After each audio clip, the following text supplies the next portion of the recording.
என்ன வாங்கியிருக்காங்க இன்னைக்கு? என்னமோ அரி வந்துருக்குல்ல, அரியை கேட்டுக்கிட்டு இருந்தாங்க.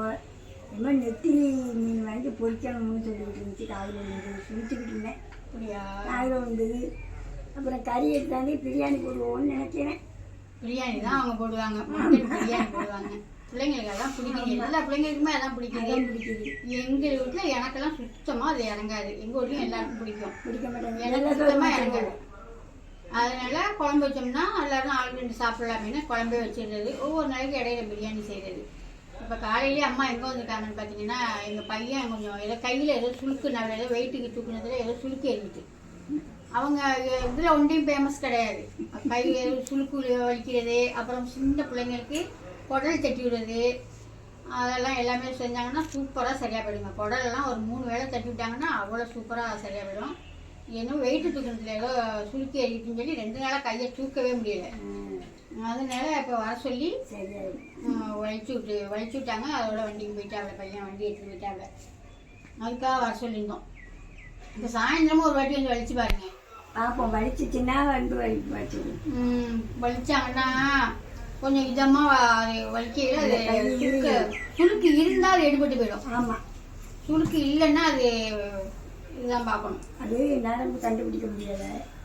அது சுளுக்காக இருந்தால் எடுபட்டு போயிடும், இல்லைன்னாக்கா சரியாக போயிடும், அது தேவையாக போயிடும். அதுக்காக வந்தாங்க சுளுக்கு வலிக்கிறதுக்காக. இப்போ இன்னைக்கு என்ன அப்புறம் அவங்க நீங்கள் அண்ணன் பண்ண என்ன கேட்பாங்க, அவங்க இன்னைக்கு நீங்கள் இதெல்லாம் செஞ்சீங்களே, அம்மா சாப்பிட சொல்லியிருக்காங்க இருந்து அப்படின்னு கேட்பாங்க. கொண்டு போய் கொடுக்கறது தான், இடையில கொண்டு போய் கொடுத்துட்டு விடியாருவேன். ஆமாம், சமைச்சா கொண்டுகிட்டு வருவோம். அன்னைக்கு நாட்டுக்கோழி குழம்பு வச்சேன்னா அது கொஞ்சம் கொண்டு குடிச்சு முடியாந்தேன். அது மாதிரி ஏதாவது அவங்க ரெகுலராக செய்வாங்க. நான் எங்கேயும் நடக்க முடியாது, கொஞ்சம் தடவை இருக்கு, ஆனால் நடக்க முடியாது. வயசுக்கு 2 நேரம் தானே இருக்கும், அதனால தான், வேற ஒன்றும் இல்லை. சாப்பிட்டாலும் சமைச்சா வேணா கொண்டு விட்டு சரி இருந்து மத்தியானமும் சாப்பிட்டுட்டு போகலாம். அங்கே போய் பட்டு தான் கிடக்க போகிறீங்க. பட்டு தான் கிடக்க போகிறேன். இந்த ஆடு குட்டி போட்டுருக்குல்ல, ஆடு குட்டி போட்டுருக்கு. 2வது என்னன்னு பார்த்தீங்கன்னா, எங்கள் வீட்டு குட்டி பையன் சொல்லுவான், அங்கே ஓடுவான், வந்தோடனே ஓடுவான். கொள்ளாக்கா என்னடா செய்கிறாங்கன்னு கேட்டாக்கா, அவங்க எல்லாம் வேலை பார்க்குறாங்கல்ல மச்சி, அவங்க சேரை போட்டுக்கிட்டு அதை செய்யுங்க, இதை செய்யுங்க, இது பண்ணுங்க, அது பண்ணுங்கன்னு சொல்லிட்டு பண்ணிருக்காங்க அப்படின்னு சொல்லுவான். அது அந்த வேலை தான் அங்கே நடக்கும். இப்பயும் அங்கே அந்த பொண்ணு கொள்ளையில் இந்த இது வரைக்கலாம். என்ன வைக்கிறாங்க? இந்த என்ன மாவுமா, சத்து மாவா? சத்து மாவு அந்த 18 தண்ணி, அதான் நியூட்ரி மிக்ஸ். நியூட்ரி மிக்ஸா அது வரைக்குது. அதை பார்த்து சொல்லுவாங்க கிட்டே நீட்டு சொல்லுவீங்க. நாங்கள் நாற்காலியை போட்டுக்கிட்டு உட்காந்துட்டு போனால் நல்லா பொரிச்சு கொட்டணும் மாட்டாங்க. பிள்ளைங்களுக்கு கூட்டுறது இல்லை, அதனால பொரிச்சு கொட்டணும்.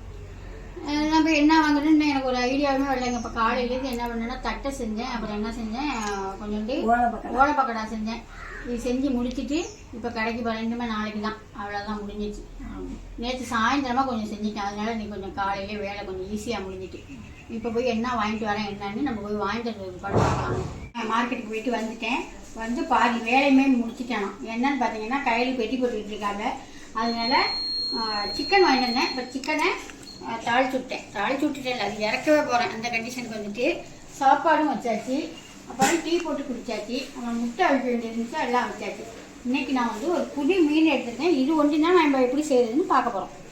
இது என்னன்னு பார்த்தீங்கன்னா, யாரெல்லாம் செஞ்சுருக்கீங்கன்னு சொல்லுங்கள். நான் செஞ்சதில்லை, சாப்பிட்ருக்கேன்னா ரொம்ப நாளைக்கு முன்னாடி சாப்பிட்டு கனவா மீன். இது யாரெல்லாம் சாப்பிட்ருக்கீங்க என்னன்னு கமெண்டில் சொல்லுங்கள். இது வந்து நான் சுத்தம் பண்ணதெல்லாம் இல்லை, அதனால் சுத்தம் பண்ணியே வாங்கிட்டு வந்துட்டேன். நல்லா பால் மாதிரி நல்லா இருக்குது பாருங்கள். சாப்பிட்ருக்கேன்னா இப்போ எல்லாம் சாப்பிட்டதில்லை, பல வருஷத்துக்கு முன்னாடி சாப்பிட்ருக்கேன், ரொம்ப நாளைக்கு முன்னாடி சாப்பிட்ருக்கேன். நல்லாவே இருக்கும். நம்ம மட்டன் குழம்பு டேஸ்ட்டில் தான் வைக்கணும். கொஞ்சம் மறந்து போச்சு எப்படி வைக்கிறதுன்னு. அதனால் இப்போ எங்கள் பெரியப்பா எல்லாம் நிறையா செய்வாங்க, அதனால் அவங்கள்ட்ட கூப்பிட்டு கேட்டுக்கிட்டு தான் செய்கிறேன். நான் செய்கிறத பாருங்கள், இதை பாருங்கள், பார்த்துட்டு இதில் எதுவும் குறைகள் இருந்ததுன்னா, எதுவும் நீங்கள் சேர்க்குறது மாதிரி இருந்ததுன்னா கமெண்டில் சொல்லுங்கள். நான் மதுரை வாங்கையில் சேர்த்துக்குவோம். இது என்னமோ மருத்துவ குணம் உள்ளது விற்கிறவங்க சொல்கிறாங்க, அந்த மீனுக்காரங்க மார்க்கெட்டில். இதில் நிறையா மருத்துவ குணம் இருக்குது, அதனால் வாங்கிட்டு போய் ஒரு வாட்டி சமைச்சு பாருங்கள். நம்ம வாடிக்கையாக ஒரே இடத்துல வாங்குறோமா, அதனால் அவங்க சொல்லி கொடுத்தாங்க. இது நான் பயந்துக்கிட்டு ரொம்பலாம் வாங்கலை, சும்மா 1/2 கிலோ மட்டும் வாங்கி சுத்தம் பண்ணேன். 1/2 கிலோ வாங்கி சுத்தம் பண்ணதுக்கே இப்போ ஒரு 100 கிராம் தான் ரொம்ப இருக்குது. இதை இப்போ என்ன செய்ய சொல்லியிருக்காங்கன்னா, ஒரு விசில் 2 விசில், நமக்கு மட்டன்லாம் வேக வைப்போம்ல, இஞ்சி பூண்டு பேஸ்ட் போட்டு அந்த மாதிரி ஒரு விசில் விட்டு ஒரு விசில் 2 விசில் விட்டு எடுத்துக்க சொல்லியிருக்காங்க. அதே மாதிரி விசில் விட்டு எடுத்துக்கிட்டு அப்புறமா பார்ப்போங்க. வாங்கிட்டு இருந்த கனவாக நல்லா ஒரு 3 விசில் விட்டு நான் எடுத்துக்கிட்டேங்க. 3 விசில் விட்டாலுமே ஒன்றும் குழந்தெல்லாம் போகல, மட்டன் மாதிரி தான் இருக்குது. இன்னுமே விடலாம் உங்களுக்கு. இல்லை நல்லா இருக்குது, சாப்பிட்டா தான் இருக்கும். நல்லா சாப்பிட்டா இந்த மாதிரி இருக்குது. 3 விசில் தான் நான் விட்டு எடுத்தேன். இப்போ இதுக்கு வந்து நம்ம மட்டன் குழம்பு சேர்த்துக்கிற மாதிரியே கொஞ்சோண்டு பட்டை கிராம்பு, ஒரு சின்ன பட்டை, ஒரு இலை, ஒரு ஸ்டார். ஏன்னா அது இருக்கிறதே ஒரு 100 கிராம் தான் இருக்கும் போது, அதனால் கொஞ்சோண்டு தட்டின சோம்பு. அது நல்லா பொரிஞ்சதுக்கு கொஞ்சமாக வெங்காயம், ஒரு 2 பீஸு தக்காளி வெங்காயம் நான் அரைச்சி வச்சுருக்கேன், அதனால் நான் கொஞ்சமாக சேர்க்குறேன். இது வந்து வெங்காயமும் தக்காளியும் நான் சேர்த்து அரைச்சிக்கிட்டேங்க. ஏன்னு பார்த்தீங்கன்னா கொஞ்சமாக இருந்துச்சு, அதனால் 2ஐயும் ஒன்றா அரைச்சிக்கிட்டேன். நீங்கள் நிறையா செய்வீங்கன்னா தனித்தனியாக அரைச்சிக்கணும். இதோடய போட்டு வதக்கி விட்டுடலாம். நல்லா பச்சை வடை போகிற அளவுக்கு வதக்கி விட்டுருவோம். அப்புறம் எப்போதும் நம்ம மட்டன் குழம்புக்கெல்லாம் சேர்க்குறது மாதிரி சேர்க்காம கம்மியாக இஞ்சி பூண்டு பேஸ்ட்டு அந்த மீனோடய போட்டு நான் வேக வச்சுட்டேன். வெங்காயம் தக்காளியெல்லாம் போட்டு நல்லா வதக்கிவிட்டோம். அதுக்கு தேவையான உப்பை போட்டு நல்லா ஒரு கலரி விட்டு, இப்போ நான் என்ன பொடி எடுத்துருக்கேன்னு பார்த்தீங்கன்னா, நம்ம வீட்டில் மட்டன் மசாலா பொடி இருக்குல்ல, அது ஒன்றி தான் எடுத்துருக்கேன். உங்கள்கிட்ட இந்த மாதிரி பொடி இல்லைன்னா நீங்கள் ரெகுலராக என்ன சேர்ப்பீங்களோ அது மாதிரி சேர்த்துங்க. போட்டு இதையும் போட்டு நல்லா ஒரு வதக்கிவிட்டு நல்லா சாப்பாட்டை வச்சு சாப்பிடலாம். இட்லி தோசைக்கெல்லாம் வச்சு சாப்பிட்டோம்னா அவ்வளோ சூப்பராக இருக்கும். நான் ஏன் இட்லோண்டு வாங்கியிருக்கேன்னு பார்த்தா, அங்கே போய் நின்று ஃபோன் பண்ணேன் கையிலுக்கு, இது வாங்கிட்டு வருவா கையில் அப்படின்னு. கனவாங்கினுக்கு வாங்கிட்டு வருவான்னு. ஏம்மா எனக்கெல்லாம் வேணாம் அப்படின்னு சொல்லிடுச்சு. அதெல்லாம் சாப்பிட்டதில்லை, அதனால் அதோட டேஸ்ட்டு தெரியல, அதனால் வேணான்னு சொல்லிட்டு. அங்கே 2-3 பேர் வாங்கினாங்க, அவங்களுமே சூப்பராக இருக்கும். இதெல்லாம் கிடைக்காது. நாங்கள் இதுக்காக வேண்டி மல்லிப்பட்டினம் போய் வாங்குவோம், அங்கே போய் வாங்குவோம் அப்படின்னு சொன்னாங்க. அதுக்காக சேர்ந்து நான் ஒரு கொஞ்சம் தான் 1/2 கிலோ தான் வாங்கிட்டு வந்தேன். அதை வந்து நம்ம அவிச்சு எடுத்தாக்கா ஒரு 100 கிராம் கூட தேராது கூட இருக்குது. மட்டன் மாதிரி கம்மியாகிடுது. இப்போ இதை நம்ம இதை சேர்த்து இதையும் நல்லா ஒரு வதக்கிவிட்டு இந்த வேக வச்ச தண்ணியே இருக்குது, அதோட சேர்த்துக்கலாம். ஒரு 2 பீஸ் கருவேப்பிலை போட்டுக்கலாம். பார்க்கையிலே சூப்பராக இருக்குல்ல. இப்போ பார்க்கையிலே சாப்பிடணும் போல தோணல. பார்த்தா டேஸ்ட்டு வந்து இல்லை, எப்படி இருக்கும் சாப்பிட்டு பார்த்தா பார்க்க நல்லா தான். ஹோட்டல் எல்லாம் கிடைக்காது.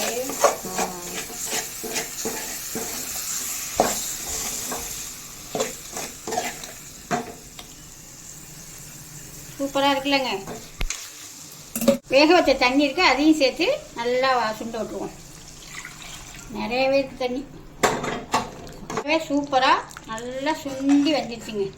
இப்போ நான் கொஞ்சமாக தேங்காய் அரைச்சிருக்கேன், அதை சேர்த்துக்குவோம். ஏன்னா இது மட்டன் குழம்பு மாதிரி இங்கே கொஞ்சம் தேங்காய் ஊற்றினா தான் நல்லாயிருக்கும். வெறும் தேங்காய் தானே? வெறும் தேங்காய். நம்ம தான் ஜாமான் எல்லா ஜாமானுமே தான் அந்த மட்டன் பொடியில் போட்டுட்டானுங்களே, வெறும் தேங்காய்.